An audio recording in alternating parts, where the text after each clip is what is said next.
Welcome back to my survival world. Last episode we bought this steam drill and used it to mine up a whole bunch of resources, including enough diamonds to build a full set of diamond armor. We used some of these resources to build a smeltery to house the steam engine in there, which uses water as fuel to smelt things. We also finished our enchanting setup and used experience from the steam engine to enchant our diamond armor as well as the steampunk pickaxe. This episode, I plan to buy the mob grinder, but first we need to find a few more copper bolts to be able to afford it. So, taking a look at our surroundings, we do know that there's at least one copper bolt off in that direction in a mushroom circle. But we've done quite a lot of exploring of these old growth taigas and the normal taigas beyond them, and so I kind of want a bit of a change of scenery. We've also explored over in that direction mostly for cows, but we didn't see any other refined copper bolts there either. So I think I may want to go in that direction, which we really have hardly explored. We may go a little bit beyond the dark oak forest where it ends, and just see if we can find the remaining copper bolts that we need for our next purchase. Before we set out, I think we'll just double check on our steam engine, keep on smelting that iron, and then make sure we're clear of creepers. Okay, just put this iron away and then we will head out. Okay, looks like we have a golden armored guy. Ooh, a sparkly zombie with full golden armor. Wow, we must be getting pretty high difficulties here. Nice.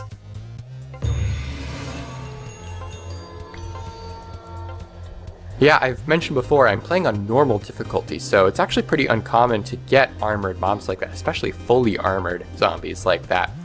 Which must mean that the local difficulty of this area is increasing, which would make sense. I've been here for a while. But great, so that's one of the copper bolts that we need. So we'll just continue on this way and hope that we find some more. Oh, this is not super conducive to travel. Again, we've only seen a small handful of different types of mobs be sparkly. I'm really curious to see if there will be any more. Oh, and speaking of which, here's another sparkly pig. Yeah, I'm really curious if other mobs can be sparkly, because we really are only seeing pigs, zombies, and zombified piglins. There we go.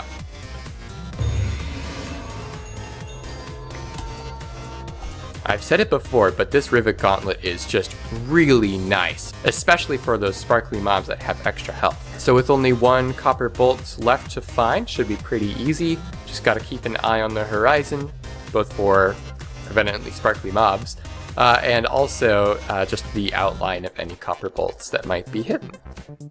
Oh, like one right there. Great. Oh, it's just kind of like floating on the surface. That's very interesting. Floating not even on the surface, just kind of in this ravine. Interesting. All right, we're gonna have to jump for it, I think. What? All right, that was a fun one. Okay, yes, let's get out of this ravine and back home. Oh, there's another copper bolt over here. Sweet. We didn't even go that far off track. I'm surprised I missed it before. Looks like it's inside this tree. That's pretty cool. We'll chop that down. Nice. Cute. Kind of like a little fairy tree. I like it. All right, home sweet home. All right, 6 of our 7 refined copper bolts. Let's get a mob grinder. So this says when placed, can be fueled with water. While fueled, kills any mobs on top of it, and click the button to disengage. So it works pretty similarly to the steam drill and steam engine, it seems. Placeable block, doesn't appear to be a vehicle at all. Yeah, definitely stationary. We've got a barrel just like the steam drill to fuel it, and then it looks like we can't hit it like the steam drill, so we have a button to break it. Okay, well I don't have any water, so let's go get some. And then we'll need to find a mob to test this on. We are in a dark forest, so there could be some out and about, but I think it might be best to go down into the cave. So let's see, we've got a creeper down there. This isn't a very flat area, not a great place to be using the mob grinder. Hello. That's fine. Got some zombies. Okay, let's see if we can place this down. And charge it up. Oh, come on. Where are you going? Get over here. Somebody else around, right? Great. Okay, he barely touched it. So very cool, we've got a bit of a sound effect and these particles as well, the steam of course coming out of it. Curious to see how long it lasts, but let's see if we can lure another zombie down here. Hello, sir. That's right, walk right onto my trap. Awesome. Oh, and that's interesting, so he died over there, way over there. But the rotten flesh and experience, I think, I was able to pick it up super easily. I wonder if it teleports it over to me. It's pretty great. Okay, well this still has some charge in it, but I'm tempted to pick it up here. This obviously isn't going to be the best place to use it. It's clearly most suited to some kind of mob farm. I kind of wish we didn't break that creeper spawner back where we found that copper bolt. But I think that's okay, because I have a pretty good idea of where I'd want to use this. Let's head back through our tunnel that we mined with the steam drill, and back inside our shop. So, the mob grinder seems to be best suited for some kind of a mob farm. Preferably with spawners, but I guess we could build like a mob farm in the sky. However, I think instead, I'm going to take this to the Nether and see if we can find a Nether fortress to be able to set this up at. If we could set up some sort of a blaze farm, or even just a wither skeleton farm, I think that would be really, really useful. If only for experience. And I think one of the best ways to find a Nether fortress is going to be bringing the steam drill in case we need to dig through any large sections of netherrack. Another problem that we face in the Nether is that we can't set up an infinite water source to fuel either the steam drill or the mob grinder. So I think what I'm going to do is craft a bunch of buckets and a barrel, set up an infinite water source at our Nether portal, and then just fill up a whole bunch of buckets and store them in a barrel near the mob grinder so we can make sure it can stay fueled the entire time we want to be operating it. We'll go to sleep and then prepare to head over to the Nether portal. And of course we'll need some water to be able to set up the water source with. Whoop! Hiding behind a tree. Okay, made it to our Nether portal, so now we just need to set up a water source. I guess I'll put it here, although I mined up a little more than I wanted. Alright, so I'm going to toss some of this junk that we don't really need, and I think I'm going to partially fill this up with buckets. I don't want a completely full inventory so we can collect some of the blocks that we mine up while we're drilling, but that should be enough to operate the steam drill and at least begin operating the mob grinder once we get to a Nether fortress. Fingers crossed on that one.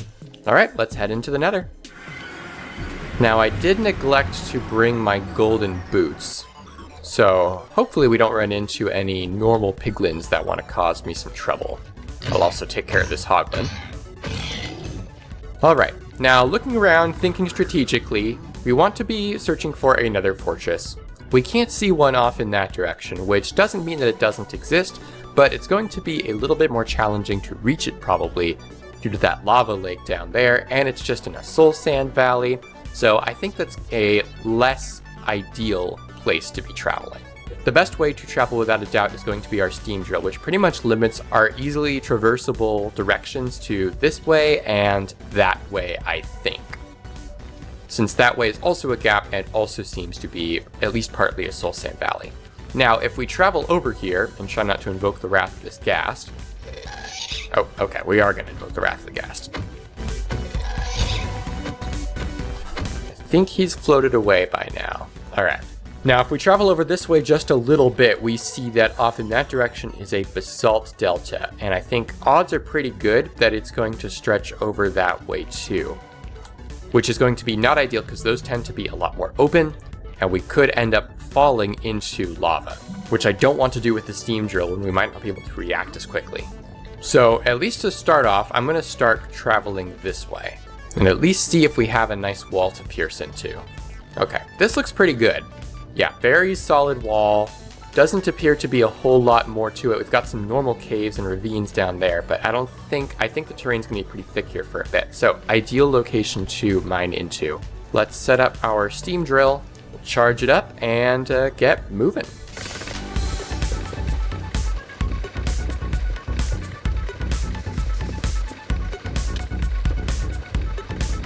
So I was mining this tunnel and ended up breaking through to this area here. Oh, hello, piglin.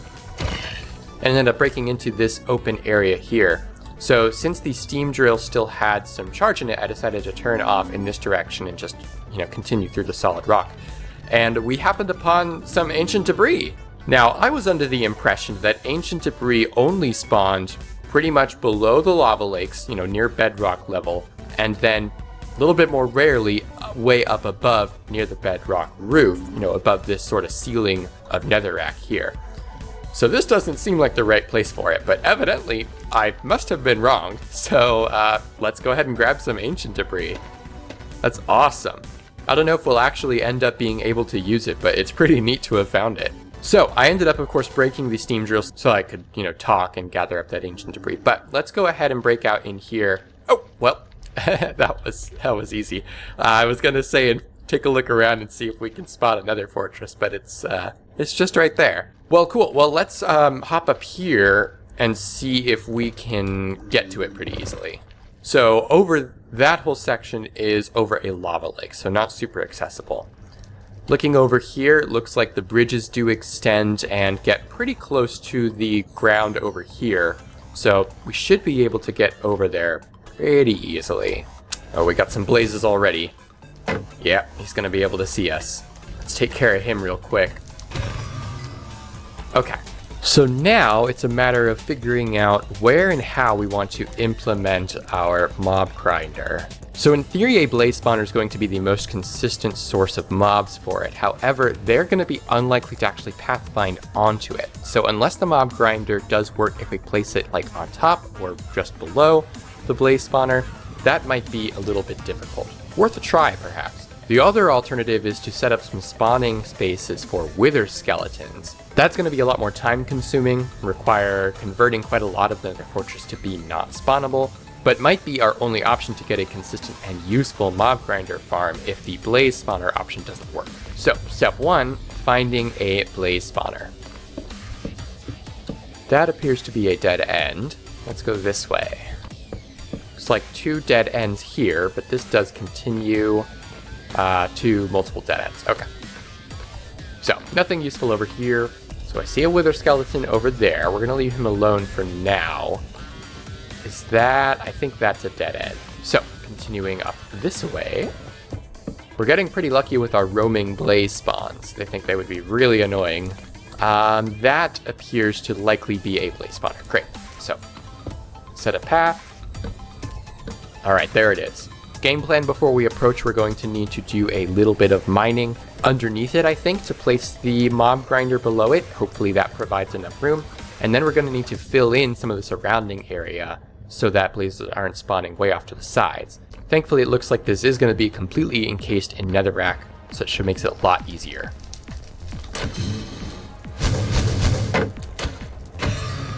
Alright, so we want to start by mining out the area. We'll get that blaze rod in a second. Okay, and charge. Uh-oh. Ah! I can't tell, did that work? I'm not sure if that actually worked. We'll need to do a little more testing and blocking off of areas. Ah! I think it did work, but it's a much smaller area than it looked like with the zombies earlier. So yeah, we'll need to do a lot more blocking off of spawn areas.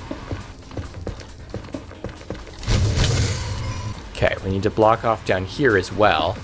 Should only need to do a little bit.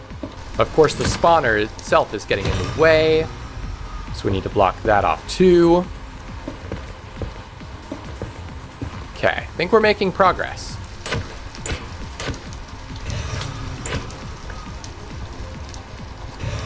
Ooh, there we go. Okay. So I think because they float, it can be a little more challenging for them to actually stand on the spawner. But once they do, that does seem to work. So we do need to block off more of this area. There we go. Nice. Okay, let's come over here now. Block this off. And there we are, the sweet sounds of automation. Blazes now spawn almost exclusively right on the mob grinder. They can't see me, so they don't start floating, and then they get instantly killed, sometimes dropping a blaze rod as well as experience. Ah! We can do a couple more small optimizations like this to help keep us safe. And of course, every so often we'll need to recharge the mob grinder. Not to mention, of course, just collect the blaze rods. Okay, I think I'll just hang here for a few minutes, see what the yield ends up looking like after a little bit, and then we'll decide what we want to do next. So after about 10 minutes or so, give or take, we have about 28 blaze rods. Of course, some of those were collected while we were setting up the mob grinder. And we are now level 33. As you can see back there, when the blazes spawn, the mob grinder kills them automatically, and we can even tell for sure now that the drops do spawn or get teleported right at the foot of the mob grinder, which is very convenient. The XP goes there as well, so it makes collection super simple. We could even automate it further by including a hopper, but for now, I think this is perfectly adequate. And this brings our total up to 30. Oh, 31. I think that's a good place to stop, so let's head out of here. It is a little disappointing that one of the cooler items that we've purchased from the shop is just going to be relegated to a little box in the Nether, so we'll have to think of some way to make it up to you guys. But I think I'd like to head back to the overworld now, enchant this steampunk axe, and then see if we can hunt down more refined copper bolts to eventually purchase the steam golem core. Oh, holy cow, what the heck? More ancient debris, just mining a little staircase up here, we find 2 more chunks of ancient debris. I really did not think that they were this common. At least not at this height, I should say. But cool, I'm not gonna complain. And I did leave this lava here when I drilled through here earlier, so let's take care of that. There we go. Oh, I got dropped a crossbow. Sick, and it's loaded. Alright, back to the overworld. It is, of course, nighttime once again, so we gotta be careful heading back home. If it was day, I would have taken the long way around and gotten that bolt over there, but it's not, so we won't. Okay, let's get to sleep. And now let's try enchanting our steampunk axe. Fortune 3 on an axe isn't incredible. I was hoping to get unbreaking and efficiency as well, but unfortunately did not work out that way. I could make a grindstone and disenchant it. I'd have enough levels to enchant it again. Let me see, do I have any stone? I do. I always forget the grindstone recipe. I think it's like this. No. Oh, there it is. Okay. Hot take, the grindstone recipe should grant you when you get stone, not when you get stone slabs. It's very difficult to remember what it uses. Anyway, I think we'll put the grindstone up here with the enchanting table, since that's really the only context we'll be using it. Maybe we'll put it over here.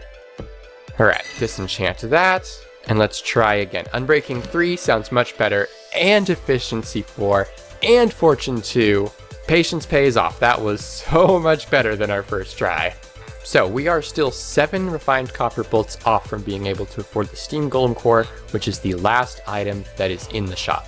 We may come by and buy some more of these things to enhance our existing farms, such as the hydraulic press, maybe get another mechanist and finally get that steampunk shovel, or some more steam engines, which we built some extra room for just in case.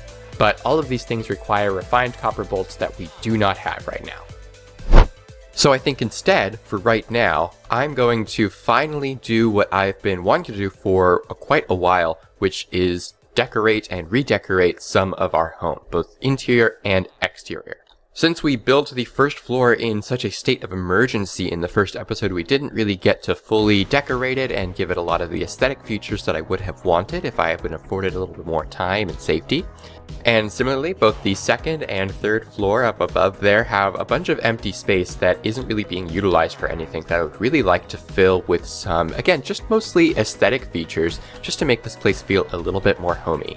So I'm gonna grab some clay. We've got a brick as well already, that's good. We have leather, some iron, we're gonna make a hoe, and we need more sticks. Let's get this clay smelting up in the steam engine here. I'm gonna cut down these leaves from the lush tree here.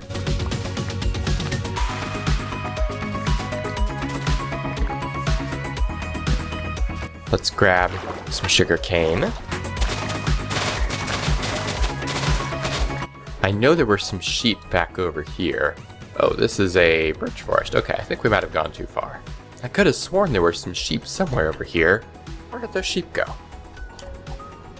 Oh! Well, here's one of the sheep. Okay. Hold on, I hear a zombie. Okay, so there can't be other sparkly mobs than just pigs and zombies. We have a sheep, and in fact it's an orange sheep, which is very cute. Hey, come back, where are you going? Very cute. I was looking for white sheep, but I guess I will go ahead and get a copper bolt here. There we go. Alright, unfortunately it doesn't even drop the orange wool either though, so we still need to find some sheep of really any color, because we can turn them white. Okay, well I think there were some sheep back at the village. A little disappointed that I didn't find them where I thought they were, but that's okay. Oh, that's the other thing too, we need to add that hopper back in here. So to add the hopper in, I think we'll just kind of come back here, break that, do that, good. There we go. To the village. Ah, here's a sheep. Excellent. I'll take a brown one. Again, I can change the color. I do want a little bit more wool, so let's head back this way still. And I'm pretty sure they had some sheep nearby. Here's one. Hello, sir. Thank you. Getting very lucky with our sheep drops. Oh, here's some sheep. Alright, well, let's go back this way. The sheep that we passed on the way to the village probably have regrown their wool by now. Yep, there it is. 2 white, 3 brown, very nice. Okay, so that should be all the wool we need. Oh, I'll get some more just because. And now let's head to the lush cave and get some lush blocks. Let's see, this seems like a pretty good spot.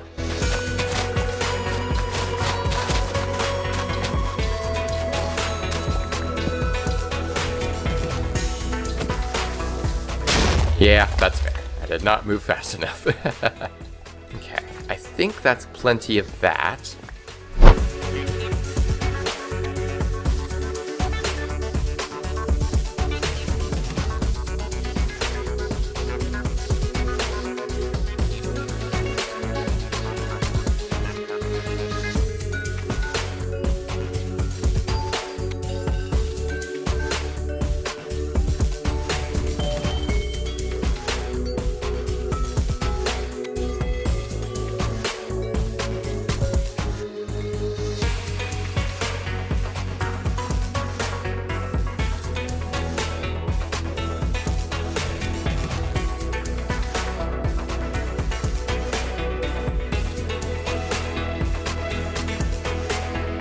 Alright, beautification complete. I think this is now really starting to feel like a proper home.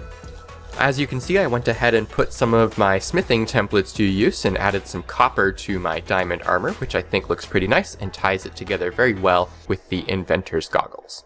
I also went out in search of some sheep so I could get some paintings, which I've scattered pretty much all throughout the house.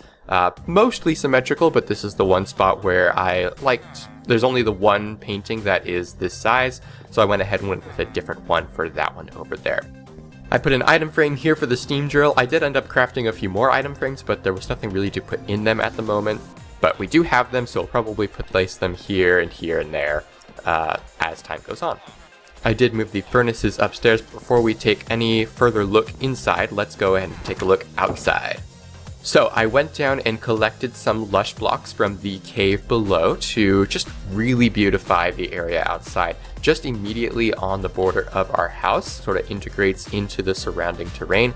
I think it ended up looking really nice. The lush blocks are definitely significantly brighter than the dark oak blocks that we have made the first floor of our house from, which was certainly the point. It does create a bit of a dissonance, I think, but not in an ugly sort of way. Back here we see some of the brightest changes for sure. I used a whole lot of lanterns all throughout the house, but out here of course it was pretty dark with torches pretty much confined to the interiors of these buildings, but now they are here on the exterior inside of these decorated pots. I did only have a few pottery sherds, so I implemented those and put those decorated pots over here in front of these buildings, and then I made 3 more blank ones, at least for now. Back inside, of course, we've looked at the first floor already. There's no changes down in the shop, so let's... Actually, one thing that I didn't do that I will go ahead and do right now. As you can see, the copper down here has begun oxidizing quite a lot. There's actually been quite a lot of progress there. And while the green does look nice, it does make the shop down here much darker, which could be dangerous if mobs start to spawn down here. So I'm actually going to go ahead and scrape off all the oxidization from here. We don't have any wax, unfortunately, to put on them, so that's the best that we can do. But I've been waiting until this axe had unbreaking so that it would last a little longer. And now that it does, I think this is a great time for it.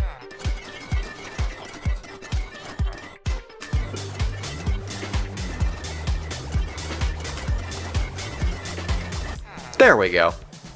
These stairs are still going to be oxidized, and I think that still looks pretty nice. But especially for this, it would have been really weird for the copper bulbs to be fully scraped off and the rest of this wall decoration to be oxidized, so I went ahead and just did the whole strip there.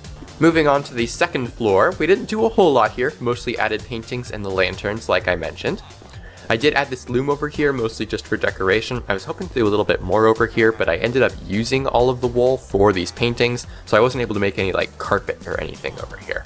Moving to the third floor, this is where the most change occurred, so I went ahead and moved the furnaces as well as the stone cutter up here to make kind of a little, I don't know, just stone working area, I think, generally. We're not going to end up using these furnaces a lot since we have the steam engine, so there's no need to have them particularly close to the storage. It's mostly just incidental. If we do need to smelt multiple things at once, then we have it here. The enchanting setup has remained unchanged, though again, adding a lantern, and I put this chest up here to store my lapis lazuli in, rather than having to remember to bring it up when we want to enchant stuff. And then over here we've added a little bit of a smithing area. So we have our grindstone, of course, which is somewhat related to smithing, but certainly more so to enchanting. And we have a smithing table and anvil, the former of which we use to add the smithing templates to our diamond armor. All in all, I'm very pleased with how our house has come together and generally just our life in this world. I'm very excited to see what the Steam Golem core has to offer for us. Maybe we'll see about finishing the house, adding a tower up here at the top. But for now, I think this is a great place to call this episode. Remember to subscribe and check out the Patreon link in the description below to get updates on new data packs that will be made available, as well as when new videos come out. Thanks for watching!